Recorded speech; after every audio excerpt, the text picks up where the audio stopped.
Bienvenido a mi canal de audiolibros. Si todavía no lo has hecho, por favor, suscríbete. Me ayudaría muchísimo si lo hicieras. En este momento estamos leyendo la obra clásica Frankenstein de Mary Shelley. Capítulo 11. Ya era noche cerrada cuando llegué. Las puertas de Ginebra ya estaban cerradas y decidí pernoctar en Secheron, una aldea que se halla a media legua al este de la ciudad. El cielo estaba sereno y como me era imposible descansar, decidí ir a ver el lugar en el que mi pobre William había sido asesinado. Mientras caminaba, vi que una tormenta se estaba formando al otro lado del lago. Vi cómo los rayos trazaban bellísimas figuras y subía a una colina desde la que podía ver cómo centelleaba.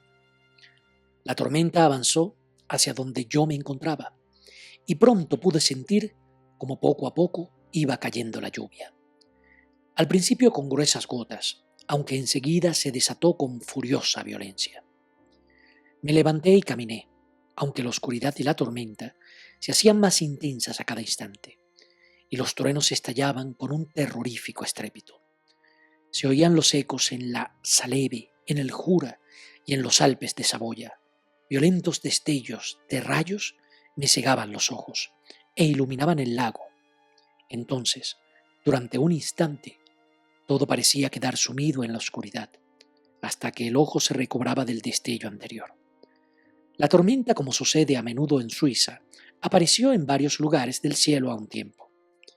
La parte más violenta se encontraba exactamente al norte de la ciudad, sobre la parte del lago que se extiende entre el promontorio de Belrive y el pueblo de Copet. Otra tormenta iluminaba el Jura con débiles destellos y otra oscurecía y a veces descubría la Mole, una montaña escarpada situada al este del lago. Mientras iba observando la tormenta, tan hermosa y, sin embargo, tan aterradora, continué caminando con paso apresurado. Aquella noble batalla en los cielos elevaba mi espíritu. Cerré los puños y exclamé a gritos: «William, mi querido ángel, este es tu funeral, esta es tu elegía». Cuando pronuncié esas palabras, entreví en la oscuridad una figura que se ocultó tras un grupo de árboles que había cerca. Permanecí observando fijamente, intentando divisar algo. Seguro que no me había equivocado. El fulgor de un rayo iluminó aquello y me descubrió su gigantesca figura y la deformidad de su aspecto, más espantosa que cualquier cosa humana. Me confirmaron quién era. Era el engendro, el repulsivo demonio al que yo había dado vida. ¿Qué hacía allí? ¿Podría ser él el asesino de mi hermano? La simple idea me estremecía. Apenas esa sospecha cruzó mi imaginación, llegué a la conclusión de que era completamente cierta. Mis dientes castañetearon y me vi obligado a recostarme contra un árbol para mantenerme en pie. La figura pasó rápidamente frente a mí y la volví a perder en la oscuridad. Así que él era el asesino. Nada que tuviera forma humana podría haber destruido la vida de aquel precioso niño. Él era el asesino. No tenía ninguna duda. La simple existencia de aquella idea era una prueba irrefutable de los hechos. Pensé en perseguir a aquel demonio, pero habría sido en vano, porque otro relámpago lo iluminó y lo pude ver encaramándose entre las rocas de la pendiente casi perpendicular del monte Saleve. Enseguida alcanzó la cumbre y desapareció. Permanecí inmóvil. Los truenos cesaron, pero la lluvia aún continuó cayendo y la escena quedó envuelta en una impenetrable oscuridad. Volví a pensar una vez más en los acontecimientos que, hasta ese momento, solo había intentado obviar. Todos los pasos que di hasta completar mi creación, el resultado del trabajo de mis propias manos, vivo y junto a mi cama, y su desaparición.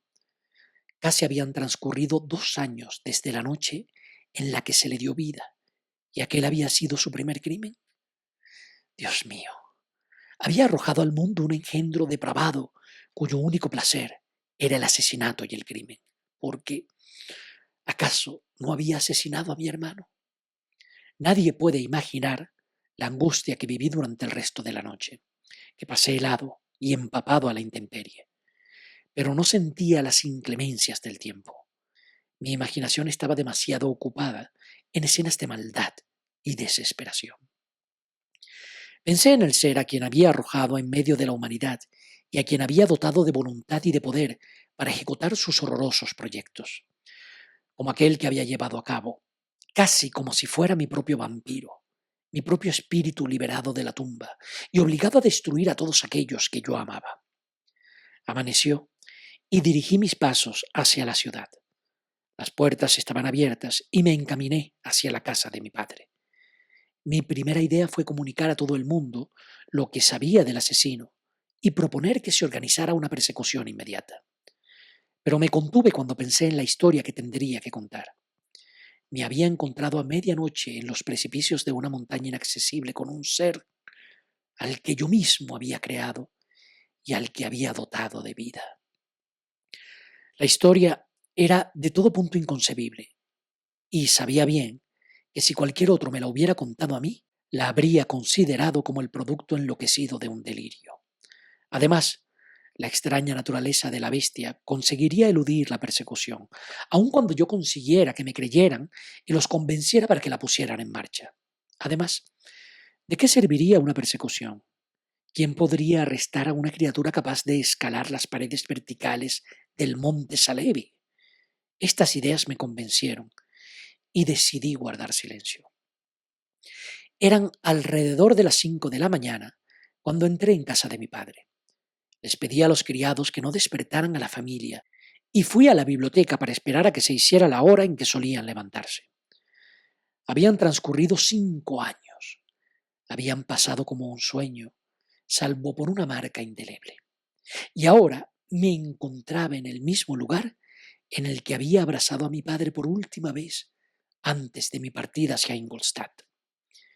Querido y venerado padre, aún me quedaba él.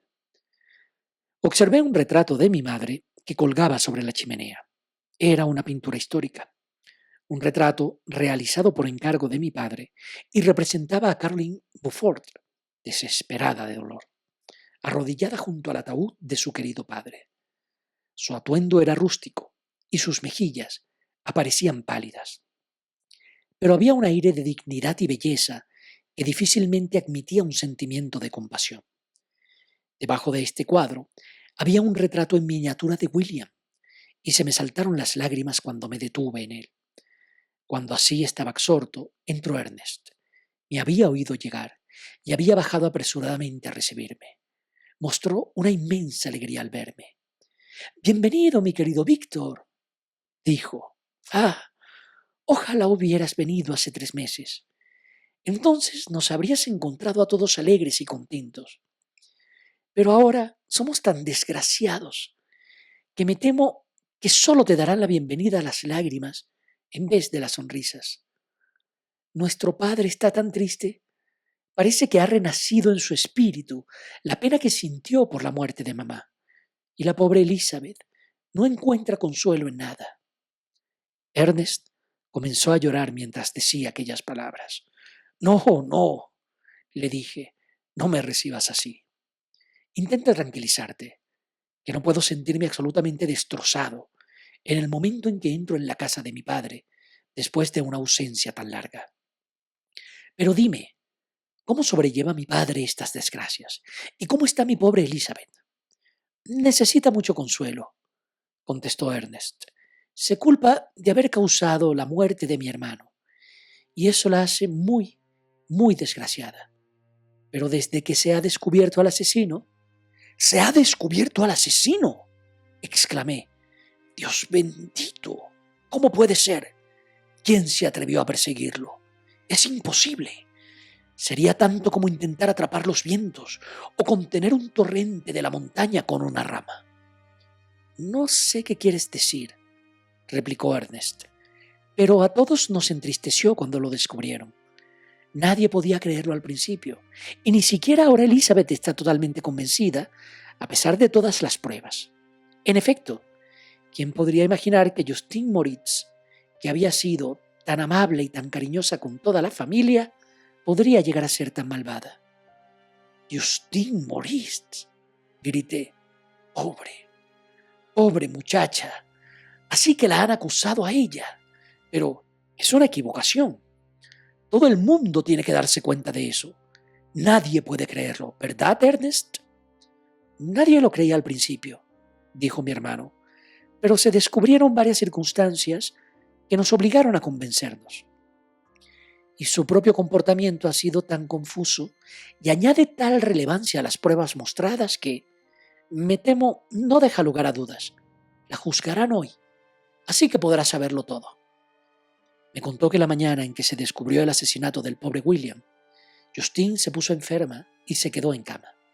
Y varios días después, una de las criadas, cuando por casualidad revisaba el vestido que había llevado la noche del asesinato, descubrió en su bolsillo el retrato de mi madre, que hasta entonces se consideraba el móvil del crimen. La criada inmediatamente se lo mostró a uno de los otros criados, quien, sin decir ni una palabra a ninguno de la familia, fue al magistrado, que ordenó apresar a Justine. Cuando fue acusada de los hechos, su extrema confusión confirmó en gran medida la sospecha. Era una historia extraña, pero no me convenció, y contesté con vehemencia: «Estáis todos equivocados. Yo conozco al asesino. Justine, pobre Justine, es inocente». En ese instante entró mi padre.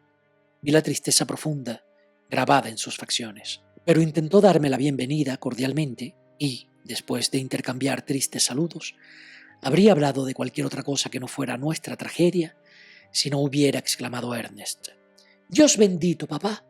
Víctor dice que sabe quién asesinó al pobre William». «Nosotros también, desgraciadamente», contestó mi padre. «Y desde luego, habría preferido no saberlo en vez de descubrir tanta depravación e ingratitud en una persona a la que tenía en gran estima». «Querido padre», exclamé, «estáis equivocados. Justine es inocente». «Si lo es», replicó mi padre, «que Dios impida que la condenen como culpable. Hoy la juzgarán y espero sinceramente que la absuelvan». Aquellas palabras me tranquilizaron. Estaba firmemente convencido en mi interior de que Justine, es más, de que ningún ser humano era culpable de aquel crimen. Así pues, no temía que pudiera aportarse ninguna prueba circunstancial con la suficiente fuerza como para inculparla.